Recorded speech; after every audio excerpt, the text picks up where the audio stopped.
Good afternoon to all of you. We have been joined by Mr. Gagan Bhargava, Group Head, HRD NDTV. We welcome you, sir.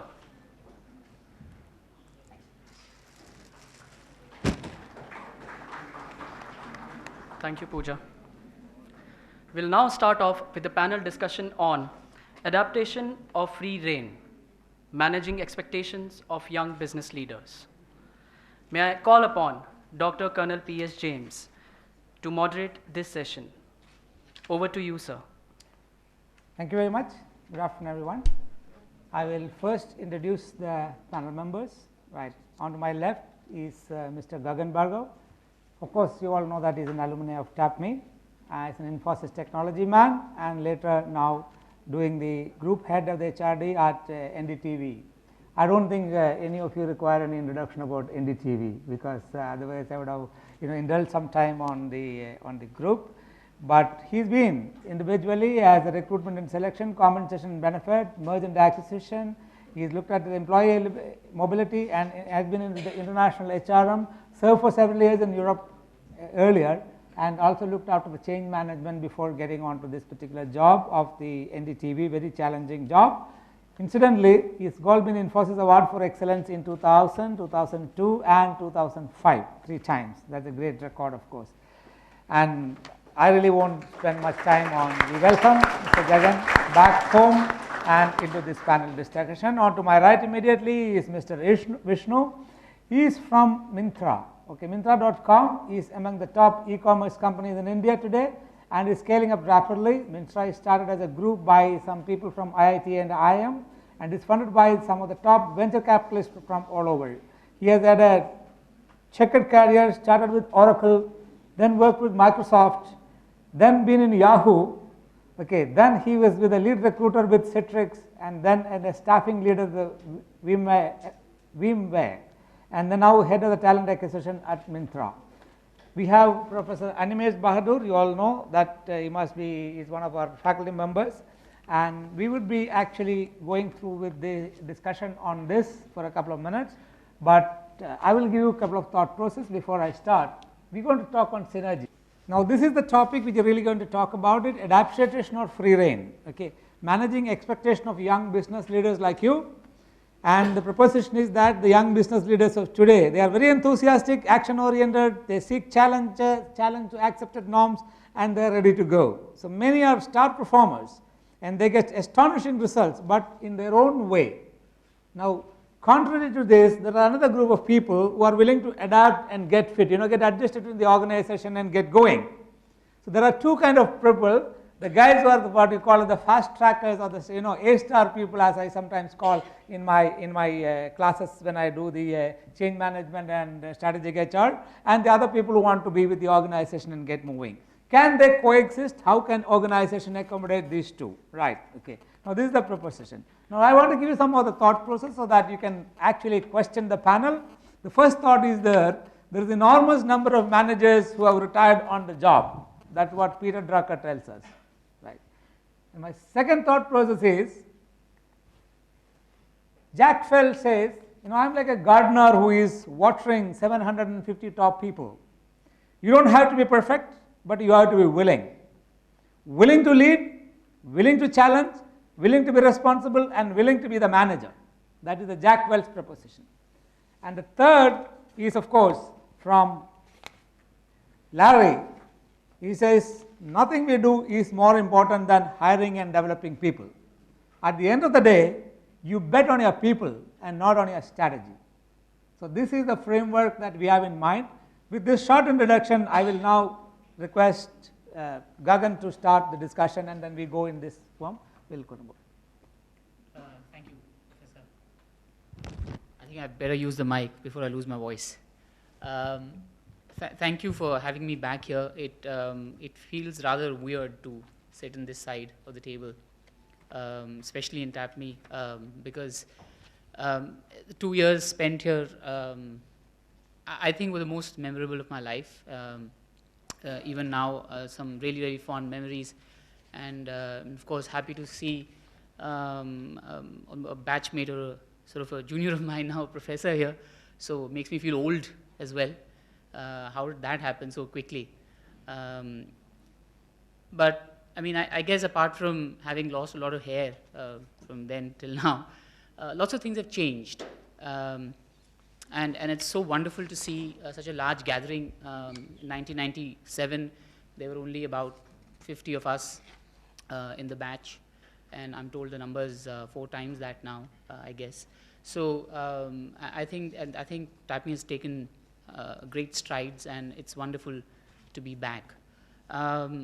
The topic chosen for the day, I think is quite relevant, but I think before I delve into whether letting young business leaders lose inside a company or whether to rein them in, I think while the topic is relevant, what I want to do is to draw upon some research that I think was very relevant and was done a few years ago, and just to cite a few things from that research that are, I think, very pertinent and relevant in today's times. And I won't bore you for more than a minute, so please bear with me till then. I think emerging leaders or young business leaders will do a few things right, and that is unquestionable. This is empirical data, and I see it happening in my own organization and Infosys prior to this, joining NDTV, of course.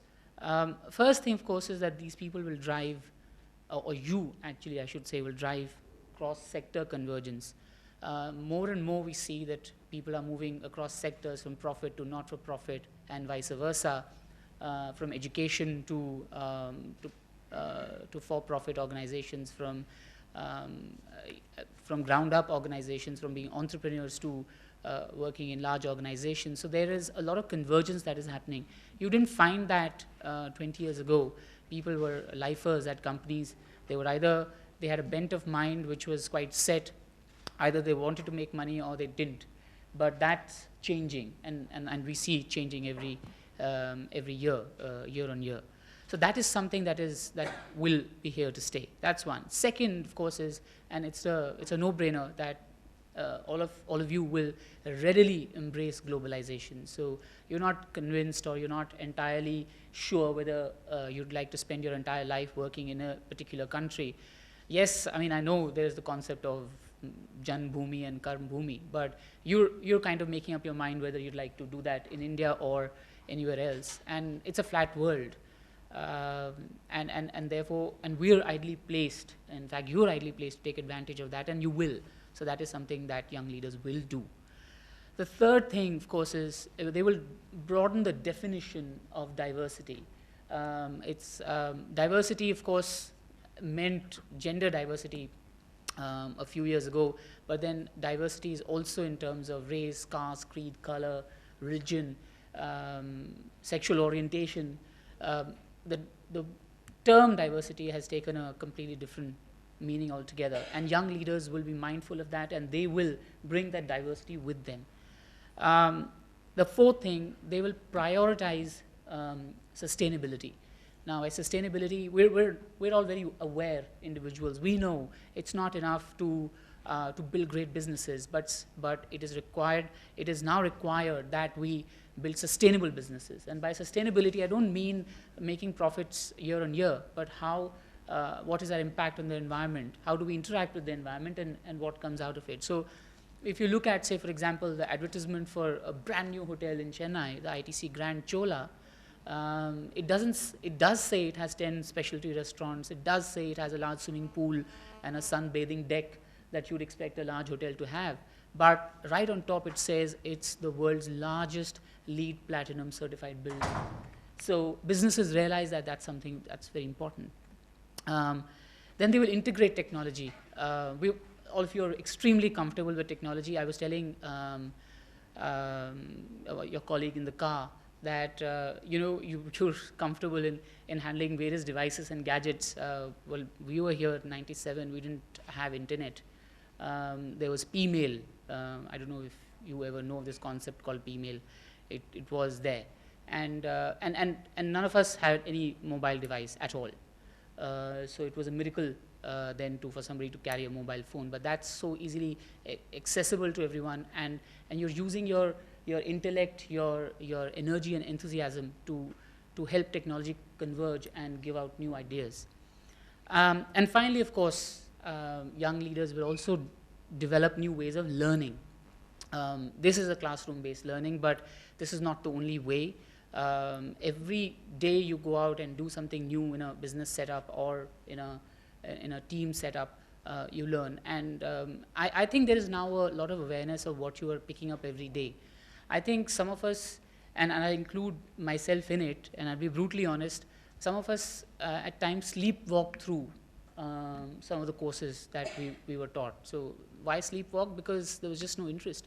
But now I think, and I see this from my interactions with younger people, that they're very aware of what they've picked up and how to use it. And that's a great awareness to have, because I constantly say, and I think I'll be known by this now, is that the time to build good hindsight is today.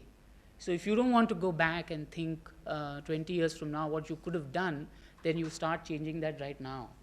Otherwise, you would all have bad hindsight, and that's not something which you want to have when you're 70 years old. So that's how I'll start, by saying what the emerging leaders or young business leaders will do or are doing now.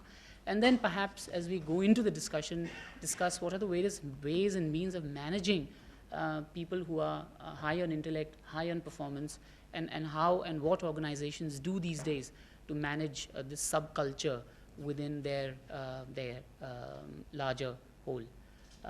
That's how I'd start. Thank you very much. We will now shift to Vishnu. I would agree with Karan in most of the aspects what he had mentioned. So one thing which is clearly emerging out, right, that younger generation is clearly more smarter and more better than the existing generation. So what the world is also going through a transformation, right? The internet and the social media platforms are dropping what you called inherent strength, which you have built in like years together, right? Before, how we had built in significant strengths are no longer your strengths in the current business scenarios right now. So more and more leaders are young, and they have to manage large workforces which are much more consisting of elderly people. So what does that mean, right? It comes to a paradigm shift that you need to continuously learn and adapt yourself always to the existing changes. So more and more organizations, that is why lay very less emphasis on skill and the functional expertise, rather than focusing much more on holistic development of an individual in terms of attitude and in terms of adaptability when they hire new business leaders. So what does that mean is that most of us, as we move forward, we will get beaten out by our younger generation. So the other way to look at it is the herd of deers, once it gets, every time hunted by a lion or a tiger, right, it becomes stronger and stronger. And that's what we want to build as a culturally, organizations want to build, is that deer herd which is the strongest, which cannot be hunted that easily, right?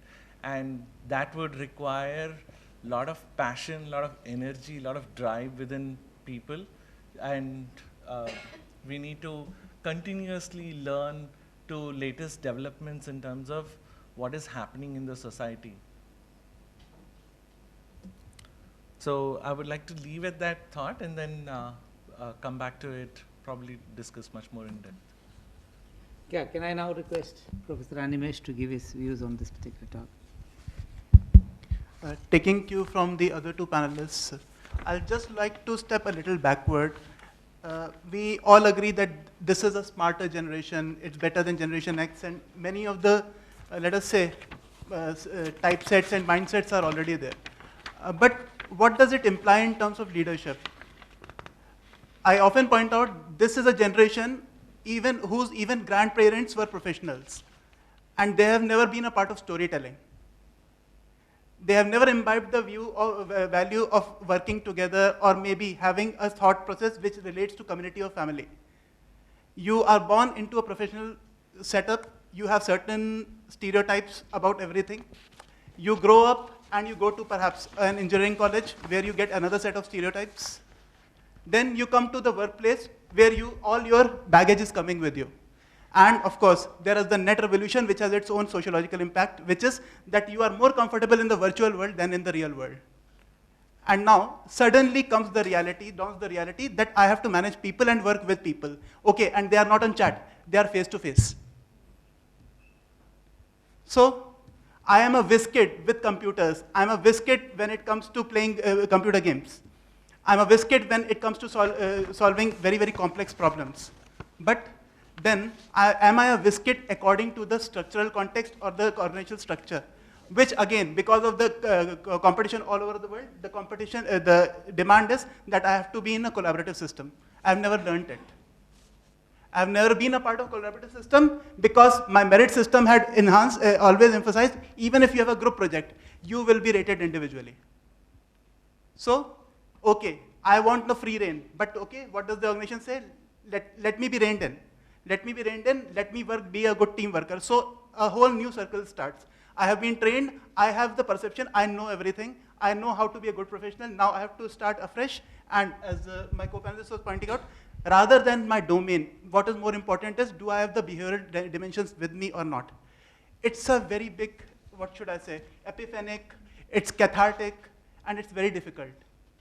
Balancing between the two extremities of my knowledge being my tool and me being able to do anything with it, which of course most of us learn. By the second year, most of us have learned strategy, and as some of the HR managers point out to you, in the first placement itself, the students ask, can we do something about strategy? And you are asked, no, you can't do anything, you have to sell credit cards. So in that situation, that challenge of working with people, being controlled by certain structures and systems, and also having this realization, I'm not everything. I'm just a silo, and this silo needs to work with a lot of people. That needs a lot of nurturing from the organization, as well as perhaps a soul searching from the individuals who are leaders today. So I would stop at this point. As the points get further, we'll take that further. Thank you very much, Animesh. Putting together the points of Vishnu and Animesh, I want to raise a question to them combinedly. Vishnu raised the point that we are looking for, rather the industry is looking for, people who are sculptured holistically. I mean, sculptured holistically, that's the word I would probably like to use. And Animesh brought out the view, because of the cultural and the technological environment you're working, you are actually sculptured to be more of an individual. You know, those guy who's going to be on a left horse like that, you know, in the prairies of the world where you can, you know, roam free and achieve whatever you want. So there is actually a degree of, I don't know whether there is a contrast or whether there is any point of synergy. Would you like to comment, how can business schools groom their students, or rather groom their young leaders? I don't want to really use the word students because they're all going to be young leaders. A lot of people I had with the work experience. What do you think should be the focus? One, that the business school should put on its curricular structure, one idea. Two, what should be the focus the person should put on himself to have that holistic sculpturing versus the individualistic sculpturing? I hope my question is clear. After taking a view, I'll come back to take your view on the same things.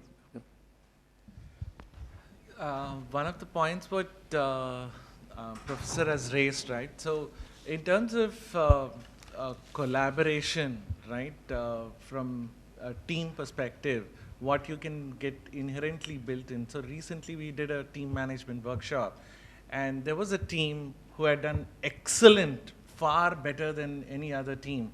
But as a team, they failed because there was one individual who was a superstar who did everything for them, where it was a team effort. Parts were split amongst each other, and they were supposed to drive a collaborative effort to reach a presentation which they were going to make for the audience. But it was single member driven, and it was definitely far better than any other presentations which any other groups had made. But they failed as a group. So that group did not win the contest. But everyone had questioned that why that person had not, why that team had not won. And we clearly told what were the reasons which went wrong. But they were not, especially the person who put in so much of effort to get this entire thing done all by herself, right, had continuous questions about why it cannot be given to her, because it was definitely far better and far advanced than any other team which had built the model around what we were asking them to build around. The fundamental message here, what we are trying to drive is that it is not really that important what is the outcome. Are we as individuals trying to collaborate to get to the best outcome or not? Let me give you a little bit of insight in this, right? Culturally, Asians generally, because of our population, we tend to get self-focused, because the moment you say no, there are 100 hands raising who would want to take it up, right? So the Chinese and Indian culture would say that never say no to anything. Say yes and grab it yourself before somebody else takes it, right? So we somehow need to build much more openness and transparent system built within the team, so that there is lot more collaborative effort can be driven. And that should start with the education itself, right? If you imbibe it in grassroots, then it will be easier for them to adapt and follow later. Yeah, let me see. I think I have a, I'm not an academician, so I may not be able to exactly point out how this is to be imparted, but from a practitioner's point of view, let me say what perhaps I would consider as qualities somebody should come to me with after having spent 2 years in an institution like this one. And the reason why I say that, of course, I will mention as part of my response. I think the first thing is to completely and deeply understand what the word entrepreneur means. And what that means not only by itself, but what this word means in an organizational setup. So when those of you who worked earlier know this, and those of you who will step into a setup will know that things would never be provided to you. You will have to go looking for them. And being resourceful and working and making things and finding things to work to your advantage is something which is a skill that needs to be inherent. It needs to be brought out immediately after you join, because you'll be at the bottom of the food chain, and therefore it's tough out there. So if you're resourceful, if you know what the word entrepreneur